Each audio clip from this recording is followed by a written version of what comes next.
right. Well, you know what? At least I noticed, because that would have been... Consider it a warm-up. That would have been hilarious. We only talked for 2.5 minutes before realizing that we weren't recording anything.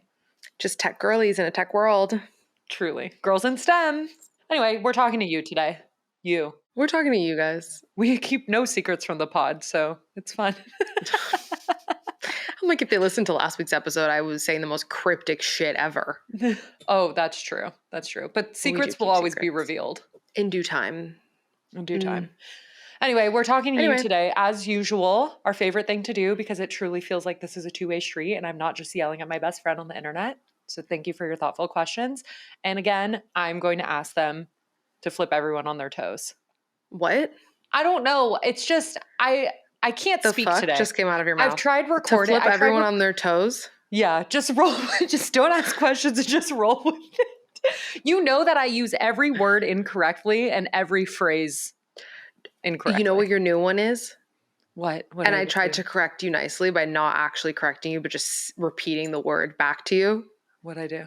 There's so many. Cerulean. So what did I say? Cerulean. About the color? Yes. I said cerulean? Cerulean. Yes. Multiple times. CEREU. Cerulean. Mm-hmm. My bad. No, that's okay. I do that a lot, my girl look wild in public, you know, I gotta tell you. Oh, I mean, that's going to be a never-ending story for you, honey. We know I use everything. I like pride myself on my vocabulary, yet am Michael Scott with the way in which I know how to use it. You know what I mean? Like I just can't get a word right. It's great, honestly. I mean, the color cerulean, yeah, and that's how we have spell check, because fuck everything else. But the word cerulean is burned in my brain after Devil Wears Prada. Oh, so of course. It's just always in there. I watched that recently and could 100% watch again. Oh, by the way, after we talked about it on our team call, Erin and I did indeed watch just the first episode of Love is Blind last night. Great. Psychological warfare. It's the only reality TV I'll watch. It is good. It's a psychological warfare. And Erin's responses, I know I've said this on the podcast before, but if I could secret camera that man, like, oh, it's so funny. I think you should. If we could secret camera, if the four of us were in a room and we recorded Zoe and Erin's responses to that show, do you know how we would pee our pants? I need you to keep watching, because there is one character in particular who, like, I mean, I hope it's not true, but like, would I be shocked if there were like literal bodies buried under his house? No. He is it Matthew? When I tell you, it's Matthew. Yeah, of course. I think that's his name. The stocky little, the white financial wealth advisor, whatever the fuck he does for a job. When he walked into the dates and then he just walks out when they're answering his question. Murderer. Yeah, we could see it coming from a mile away. He is so, like, definition of American Psycho crazy. I know, we should unpack it on Patreon when you finish watching, because it's so wild. You know how like narcissists and frankly like sociopaths will just like harp on specific emotions or specific stories that like they see you telling or that you tell yourself. Mm-hmm.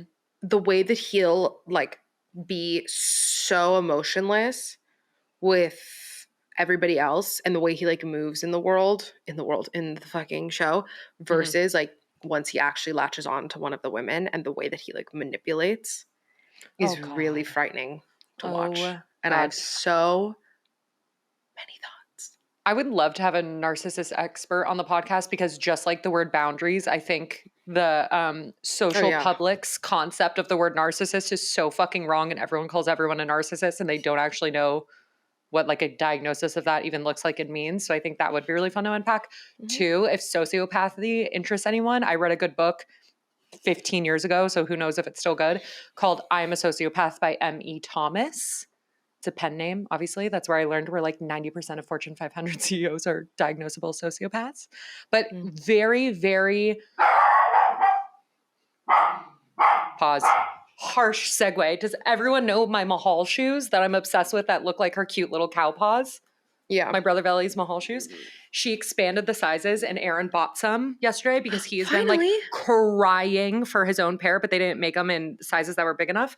And so he finally got some and has been just like nonstop talking about it. And then last night he goes, how crazy would it be if I got a picture of our family, of the three of us, and I made the caption, matching with my bitch and my wife. or something. He Why said is he even something like trying to that. slightly be respectful? He should just be like, with my two bitches. Yeah, exactly. I was like, that's the funniest thing you've ever said. Absolutely post that. I I'm was like, like, first of all, please you're lean into the private. No one disrespect. cares. Like, say Yeah. whatever. Do you know how unhinged I would be if I was private? I was like, go off. That's the funniest thing you've ever said in your life. But let's just get to the Q&A because here I'm I like go me again. cradling my fucking Stanley.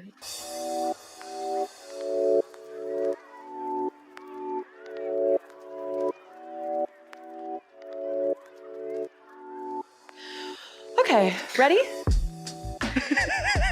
You really are holding it like you're a ballerina that just got flowers at the end of a pas de deux. Okay. How to chill. How to chill and get grounded when you feel like you physically cannot slow down. When you can't slow down, my brain immediately goes to you need to do some grounding exercises. Now, what does that mean? Because that sounds annoying. It can be a multitude of things. It could be my initial gut reaction is get outside. If you're in an office building, if you're in your house, like if you can get outside for like 5 minutes, 3 minutes, 2 minutes, 1 minute, who cares? Get outside with like not looking at your devices. Mm-hmm. If you can take a stroll, even better. But I want to just like minimize the amount of time that I'm making you do these things because it seems like you have a lot going on. And it could seem overwhelming to do self-care tasks, and we don't want to do that. So get the fuck outside with no devices for as long of a period of time as you can. Breathe during that. So like few deep breaths to like calm you, ground you. Guided breath work is also fun if you don't know how to lead yourself. Workout Yeah, is good. If in that work out. outdoor time you could be barefoot. Stretch if you don't want to work out. Mindful coloring, also movement. Ooh. Flow state in general, I think is a really good way to decompress while still feeling like you're doing something. Or you almost like trick yourself to feel productive because you're working on something, but it becomes that trance-like state. So I find that like mindful coloring or painting or draw, like any sort of like flow state, the way that you tap in can be a really supportive way to rest while still feeling like you're doing something. Well, I was just going to say do something that with your hands. I know driving's not with your hands, but something that like forces you to pay attention because it's if not, it's dangerous. Like Yeah. cooking, like if you're like chopping Right. shit, because it forces you to focus more and like slow down because you don't want to chop your finger off and you don't want to crash your car. I absolutely agree. I know that driving, one, isn't accessible to everyone. You know, maybe you don't want to waste the gas, maybe you don't have a license, whatever. But if you do, if you can, there's nothing like a drive with good music. Like driving tricks you. I used to love road trips by myself because it tricks you into thinking productive, but it's like big picture and romantic and you see the whole landscape and the whole nine. But sometimes even just like drive around your favorite neighborhood for 10 minutes and play good music and roll down all those windows and do even that can kind of be a nice, oh my God. Hey, stop. Guys, here's a PSA. Does anybody dog sit and will they take Mahal for when we record? Go. Any other thoughts? Anyway, if you physically can't slow down, totally hear you. Doing small mindful movements, absolutely getting outdoors is going to be, I think, the most quick and immediate and effective way to do this. Yeah. Breath work, also quick and effective and immediate. Open is obviously a great app. There is a cost barrier. You can look up some on YouTube. I really want to post when I was in Sedona. You can see a piece of it in our vlog. We did a 25-minute guided breathwork that Steffi guided us through. She's a breathwork facilitator. And I have the entire thing on recording. Granted, it's not good audio and like, cause there's wind and it's whatever. I still do think it might be interesting, maybe just on Patreon or something like that. If people ever want to do a guided with it, it's like some in Spanish, some in English. I just think it's really, really beautiful. I'll check the quality of that audio and see if it's even worth it or not. But I want to go back and do that one again because it was so supportive. The music is really good. It's longer. It's around 25 minutes, so you'd have to do it when you have the time. But maybe I'll look into that because it was just so beautiful. Anyway, let us know if you've already tried all those things and they didn't work, and we'll give you more ideas. Also, Godspeed. Sorry that you feel that way. I know it's hard. It's a really also, I know who asked feeling. this, and I know you're going through a lot of changes, so I hear that and I hold space for that.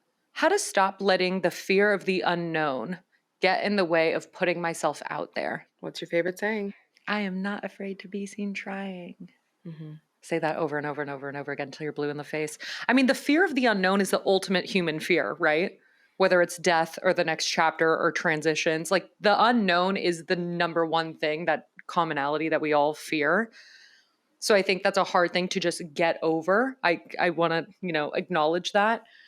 I think it's fun to challenge yourself and dance and play in the unknown as part of just pushing past our comfort limits. And again, I think my most effective tool for approaching fear or dismantling fear is reframing to curiosity. Okay. What would it look like if you weren't afraid? What would it look like if you weren't afraid to be seen trying? What would it look like if you were afraid and you did it anyway? What would it look like to act in XYZ? Like, I just think when you start asking questions really gently and compassionately for yourself, the curiosity mindset just kind of removes judgment in a way that allows you to move forward. I think as stupid as this sounds, you don't know what you don't know. Yeah. And I think there's this girl that I follow on Instagram. Her name's Gray, and somebody was asking her a question about writing, and she said, and I apply the same logic to this, you can't edit something that hasn't been written. So even if you're afraid of, because I feel like in this context, were they talking about like projects? It's just as putting myself out there. Oh, putting myself out there. Yeah. I mean, you don't know if you're talking about dating, it's for the plot. You don't know who you're going to meet. Not everything needs to like meet the exact expectation that you have in your head. I think that's why also having no expectations is quite nice, because then you're pleasantly surprised by whatever happens, whatever interaction you get.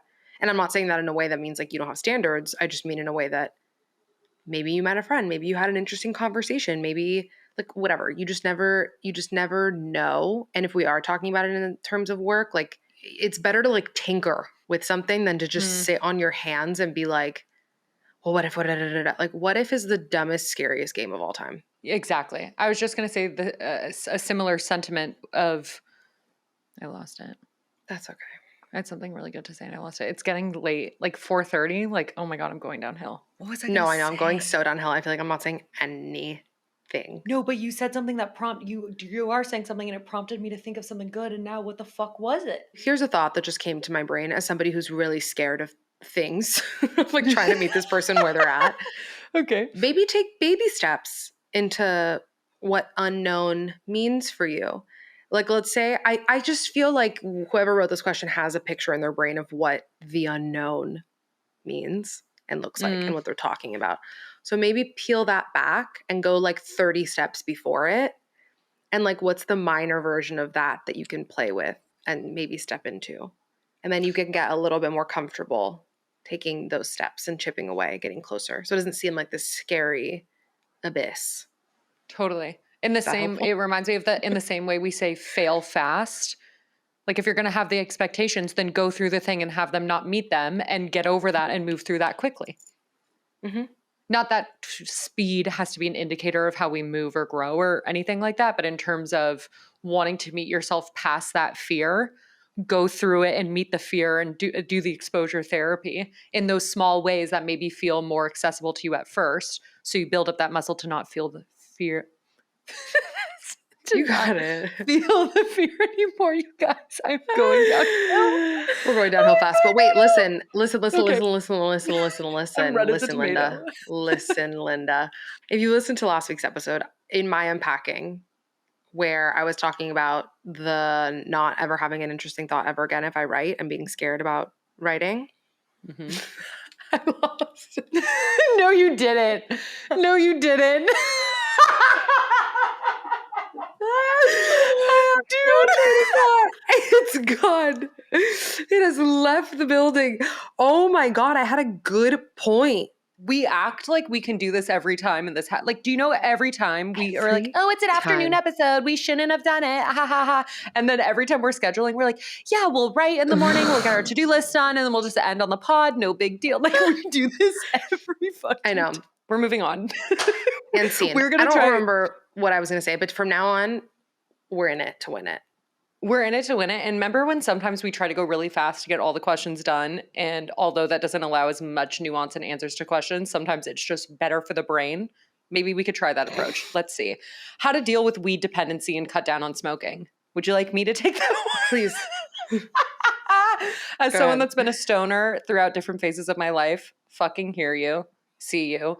At one point, when I was very, very anxious, weed was such a way to help me cope and to help me like kind of separate myself from the day and really get back into my body and ground and do all my self-care routines. Now, having worked on the anxiety in other capacities, I find that weed gives me anxiety and also blocks my ability to feel fully present and kind of connect to source or whatever you want to call it. If cold turkey works for you, pop off queen. It doesn't work for me, and I love a harm reduction model. So the way that I approach it now is I really only smoke during my period because it's the only thing that can help me when I have period symptoms, as well as like if I have a really bad stomach ache or something like that, I'll allow myself a hit or two and then stop. So some sort of like harm reduction model to know that you have parameters around it when it actually does support you. Like if you're going to have a super anxious day and you know it'll help you, I meet that moment rather than smoking all day long every day. You know what I mean? So I think there's ways to wean that maybe feel more supportive and easier to stick to as a habit that you're learning to implement. Replacing it with something new, whether that's like now you have to go on the afternoon walk, even if you did get on a morning walk to get your morning light, now you also have to go on an afternoon walk, or you also have to call your best friend at the same time every day, or now you have to make a fun drink of liquid death, sparkling water, and bitters, or whatever. You know what I mean? You don't have to replace it with a substance, but kind of replacing a habit with something equally as supportive that provides to you what weed previously did. So if weed helps calm you down, what can you replace it at the same time that you want to do it with something that will similarly calm you down? That's how I've approached it. But it, again, similar to mental health stuff, right? Like drug stuff is as unique and individual as everyone using it. So maybe everything I just said doesn't resonate at all, but the opposite of that is true for you. Go with that.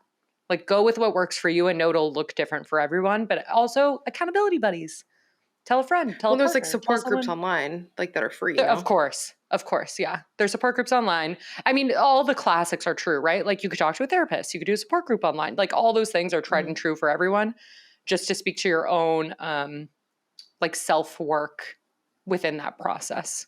Those are some of Right. the things that I did. Advice for learning and meeting a new self, particularly in the post-grad transition. Well, this was your whole unpacking. But I know you have a lot of thoughts on like post-grad because we've all been in that existential crisis. When I think about 22-year-old me and how like hungry I was in terms of this like transition in my life, I if I could like do it again, I would meet her with a whole lot of less guilt. Yeah. Whole lot of less. Whole Whole yeah, that's where we're at. Whole lot of right. less. Yep, that in the same way that in last week's unpacking, Meadow said that she used to feel weird. You didn't say the word guilt, I don't think, but you felt some type of way around every time you would shift that you were like, why are people staying the same? Is something wrong with me? I Mhm. felt very Mhm. similarly when I went through that transition. And it also didn't help that I had friends in my life that were making me feel bad about that transition. Yeah. Always nice to do a quality control moment in terms of who Mhm. you're surrounding yourself with. But again, Mhm. if I were to do that again, I would meet myself with a lot more compassion and kindness and curiosity and treat this like a new friend. What are Mhm. they into? What do they like to do? How do they like to dress? What do they like to eat?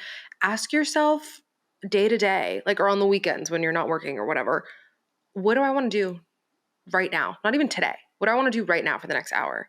And Mhm.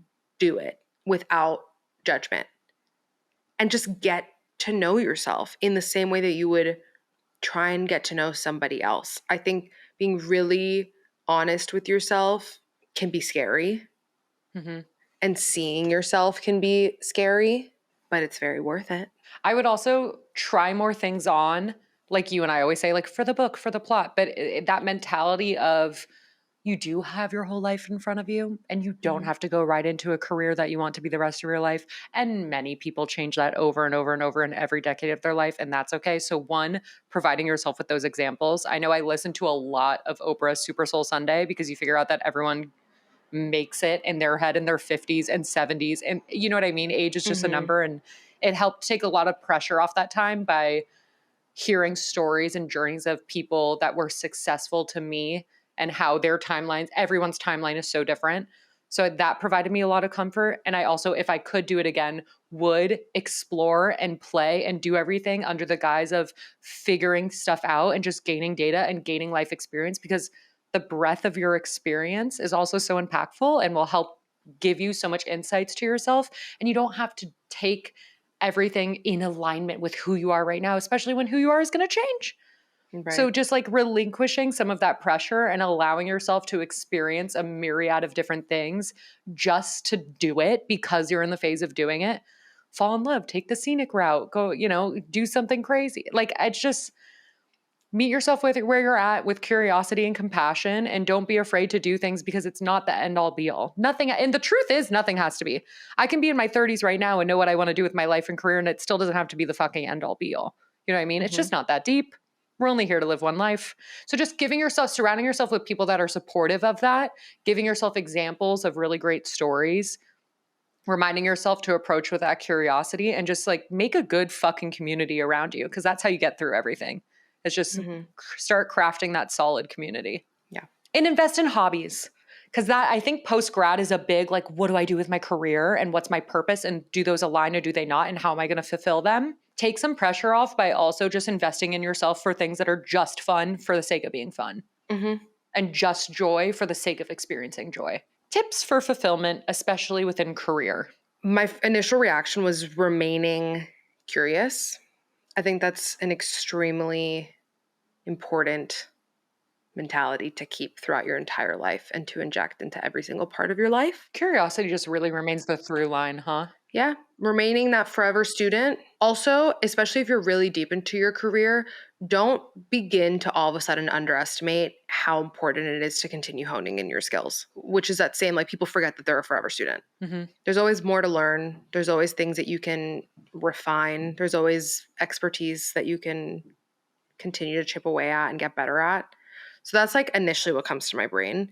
Oh, also, if you're starting to feel some type of way that's like leading you to like wean on that fulfillment, I would tap in with your values and allow your values to be a filter for your opportunities. Love that. Because I think it's just a gut check. And sometimes we get really caught up in getting our bag. We get really caught up in climbing the ladder, and then we lose sight of what we actually give a shit about. So I feel like allowing that to be a filter could be helpful. Give your ideas the life that they deserve, which is sort of what we talked about in the last episode. And then also just know when it's time to pivot. If you want to find fulfillment within your career, find fulfillment within yourself and everywhere outside of career first, because I think that'll translate. And I think that brings that same feelings over. And I also just want to clarify, if you don't have fulfillment in your career, I don't think you have to. Like, fulfillment and purpose, I think, especially in our culture, is so conflated with career. And those two do not have to be the same thing. And I think even if they are, like ours are, right? Like, I feel fulfilled and I feel like I'm doing something meaningful within my career, and that's great. I don't think that's for everyone. Even when doing that, I feel most fulfilled within my career when I feel most fulfilled outside of it. So filling your cup, nourishing yourself, finding purpose and who you are outside of how you're contributing in a career allows you to see your strengths and bring that inside. But I would also, while I think that's true, I would also challenge it and say that we know multiple things can exist. And I think that there are people that might just be a little too much, is like looking at themselves. And if career is all that they're focused on, then how can you hone in on feeling extremely fulfilled in your career and then allowing that to then translate into your personal life? Like, what if you do it the other way? How is it going to translate the other way if you won't even look at yourself? Because maybe you'll start to feel better about the skills that you have and the work that you're doing, and or like will the fulfillment keep moving, that you feel. and you'll just keep moving that up, But the goalpost could keep moving in your regular life anyway. The self-growth, keep pursuing this nirvana. Goalpost moves all the time in the wellness industry. Right, but I just feel like that balance is, I don't know. I just feel like I just don't think it always has to go that way. Because there's a lot of people that being super fulfilled in their career, I've watched it happen, has led them to then be like, wait, let me actually take a look at myself, because this area of my life is kind of like checked. I hear that. I feel like the majority of people I see will over conflate how important fulfillment is in career until they let everything else burn around them in a way that I don't think you have to. I think you can hold space for both at the same time. Sure. Yeah. God, I love when thoughts vary. It's really all sides of the same coin. Because who's to say? Like everyone's going to be different about it, you know? So who's to say? So I love that. Advice for living in the now while working a lot in a job that isn't aligned. Make a list and try and find at least one thing you like about it, even if it's I like that I get to go to an office, or I like that I this one coworker that I get to gossip with at my lunch break. Like find one shred of positivity, and focus on that. I've heard the other day somebody talking about like if you're gonna bring, when it comes to like interactions, if you're gonna bring like a piece of gossip or you're gonna bring like a shitty energy to a conversation, for every like one piece of shittiness, you have to like add like 5 positives or like 3 positives into the conversation to like keep the energetic exchange like high vibes. I would really love if people kept that in mind. But yeah, I don't know. I just feel like find one fucking thing. Small gratitude really does help shift perspective. I understand that. I agree with that. Living in the now. So that's the other thing too, right? In terms of if you don't like where you're at now, the pain comes from like not being able to meet the present because you want the present to be different than what it is. And so then you end up living a lot in the future and the past. And then that makes being here now very hard. So if you can't find that, well, now here's me with the same answer. If you can't find that within the career, where can you find moments of your present that you do really enjoy in this phase in your life, knowing that everything will change eventually? The only constant is change. So in addition to one thing you can identify within that job, what other ways can you bring presence around you that is fulfilling, that doesn't rely on the career? Oh, I like this one. To what extent do you follow signs from the universe? And is there a middle way you can take? TBT like to me being obsessed with YouTube tarot. Oh my gosh. Yeah, I remember.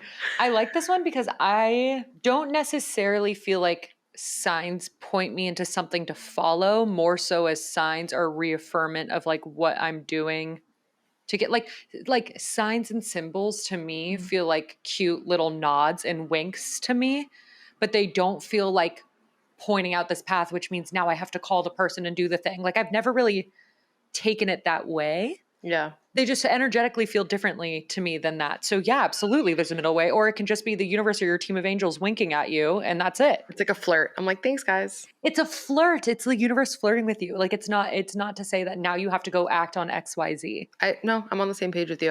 I would just don't get, it's easy to get caught up when you're going through it and you're looking for signs. Like I see it happen when people are like grieving, that they'll get really attached to like every little, and I get it, but that's when it just becomes like a coping thing to like do what you got to do. Yeah. But the way that I interpret them, I think it's just so personal, but I'm with Meadow. They're like little nods and winks. I think the only time that it changes the way I move is one, I'll do tarot for myself. I won't like watch it on YouTube now. Like I'll do it for myself. And it's not so much of, oh, now I have to do this thing. It's more so like, here are some guidance or some ideas of things that I could look at to help support my healing right now. And that's always interesting to me because I'm not like nothing's off limits for me anyway. So if it's like, oh, shadow work is coming up right now, that's fun. What can I do with that? Like I'm always down to try to look at a different facet of my life. So sometimes I use that as like a fun way to point to something, but that's the most that I use it to like inform my moves, if you will. How do you cope with making a big change?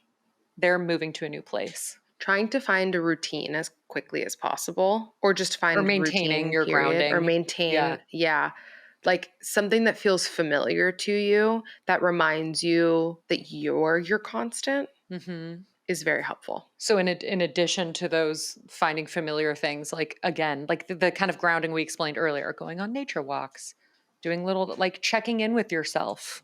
Oh, something came to my brain. Okay. In the same way that we look at things, you're always like, oh, it's just performance art. Like this is a new chapter.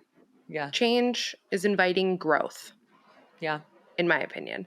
So maybe look at it as like a fresh slate, a fresh new chapter. And you're like, what can I add into this chapter? What do I want to add? It's like a new, not a New Year's resolution-esque way of thinking, but like, I don't know, in that same vein, that same activity. It's like an opportunity to daydream about what you want to create for this next chapter. It's like a new leaf is turned. I feel like romanticizing the mundane is literally just being present or like Yeah. having fun being present. So romanticize the fuck out of the change. Like be the mysterious one, like driving with the boxes and unpacking in a new place. You know what I mean? Just like do the performance art. Like make it Yeah. romantic. Meet yourself in every present moment. Like don't get too moving also is just the most overwhelming thing in the world. Like don't feel the Yeah. need to have the home look like the end product right away. Like let yourself take your time. Let Oh, yourself but get like those embrace boxes this new out of version of there. yourself. Sorry. Okay, AD. No, I'm just saying, like, first of all, No, I dust. know. Ew. Second of all, like, you're gonna feel stressed if you wake up and there's just fucking boxes. Yeah, yeah. Like, it doesn't need to be in its forever home, but just get Right. my mom, my sister, and I really have this rule that, like, within the first 24 hours of us moving, like, boxes are gone. Unless it's like Okay. we moved at like 3 p.m. But Right. we get it done. We get all Cool. those boxes out of there within like the first 24 to 48 hours. Max. Love Just that. get the Love boxes. that. I haven't moved for a long time, but I can guarantee you I didn't do that. But I will try to in my next one. Yeah, because I'll be Okay. there yelling at you with a megaphone. Exactly. Thank God. Thank God for that. Hmm. I feel like I have a lot of issues preventing me from dating and love. How can I begin to deconstruct them slowly when the issues feel never ending? Ooh, that's analogy for the work, baby. This is an opportunity for you to get curious about your history Hmm. and about your family history. Like, this is a moment where you Hmm. do the digging and Right. you're like, what went on?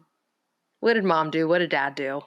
What's happening? What did I watch happening grow up? Read The Origins of You by Vienna or listen to her episode. Exactly. The Origins View Yeah. is a great book for you to read and get comfortable identifying the storylines that you have in your head about Hmm. dating and about love. Get Hmm. clear on what those stories are. And then from there, especially with therapy, maybe like somebody that Hmm. specializes in EMDR, start to Hmm. reprocess those memories and those Hmm. beliefs about yourself and about love and dating and all those Hmm. constructs that you have. Love's our subconscious ingrained storytelling. Absolutely. Like EMDR and working with therapists with this is huge. I also think giving yourself the grace to understand that because those are ingrained things, like it does not have to be a shift overnight.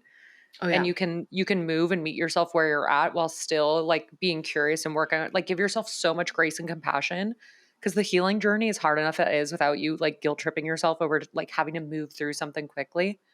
Hmm. I also think if you don't know where to start, what's our favorite saying? Use your triggers as a roadmap. Like, what's coming up for you right now?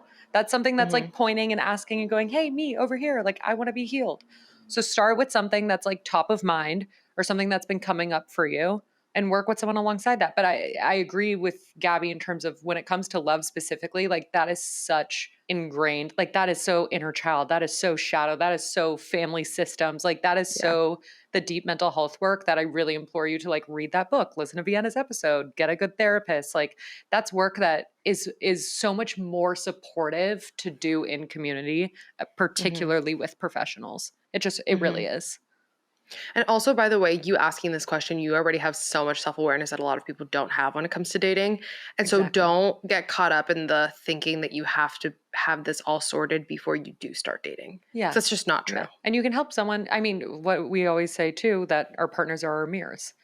So Hmm. maybe you find someone that can help hold that to you and help meet you and work through what these look like to rewrite old narratives. What? Yeah. It's so funny. And I wish we could have like a therapist on here to talk about this because, and that's thinking about that idea that like you don't need to be a finished product in order to date. There are though certain behaviors and patterns that people participate in that I'm like, that like, why are you dating if you do that? And if you're like that, like something that comes to mind is like low blows and fighting dirty, Yeah. because that automatically, like, you have no respect for your partner. So Yeah. I'm like, if you're treating people in your life that way with no respect, you fight super dirty, low blows, who the fuck do you think you're going to attract? And Hmm. if you attract a good one in some way with that, they're going to be gone. Or then you're going to like really hurt someone. Hmm. So there's like, I want like a therapist to talk about that with us of like, what are the patterns where you're like, nope, please don't date yet. We've talked about this before, which is funny because we argued the opposite point in terms of there is a fine balance between like you have to have some level of self love and self respect built Hmm. up to then also grow alongside someone. Like you can't Yeah. fucking loathe yourself and then date someone and expect that you're going to know how to love someone else. Like there's that fine No. balance.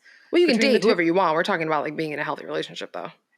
That period. Yeah, exactly. Because you can do whatever the fuck you want. Maybe, you know what? Let's get a relationship therapist on. Yeah, I would love to talk about that. Gottman Institute. Give me those 3 qualities that you say, halt, take not a step further. Okay, can we end on a fun one? Because the sun is like chasing me across my back wall. What's your favorite recipe to cook? I have to pick just one. That's really hard. I know. I'm like, but what feeds my soul every time I do it? And I'm always really happy. A good sauce, like a good red sauce. Like I love like a slow sauce moment. Yeah. Knowing that I'm cooking something and the flavor's just getting so much better with every minute that passes makes me really happy. I've been making like a cold noodle salad recently that Aaron and I have become addicted to that I love. I love my spicy sweet sambal pork noodles. And anytime I make adobo or Filipino food, it feels heartwarming because I'm making something that like feels like Aaron's family. I do love a red sauce. Like I love olives and capers. Oh my gosh. Slow cooked, like a really good like arroz con pollo situation. I mean, come on. A good arroz con pollo is like just for the soul. Also, I feel like if you asked me this in a different season, I would have a vastly different answer. Always. Anyway, that's fun. There's another question that I really like, but that we're going to have to incorporate it into like an unpacking later. It's going to be its whole There's a couple that we have like full episodes we need to make around these questions. So stay tuned while I like avoid. Oh, look at that. All right. I'm a ghost. I'm haunting you already. I just need you to know that if I die first, I will be haunting you extensively. I know. I'm so excited. Oh, God. Okay. Thanks for listening. Bye. Guess what next episode is? 100. That's crazy. Wow. Anyway, Mahal says thanks for sticking around for 99 episodes. 99 problems, and Mahal's the bitch that is one of them. She's all of them. You're all 99 She's every problem. of my problems? Yep. Okay, bye. Bye.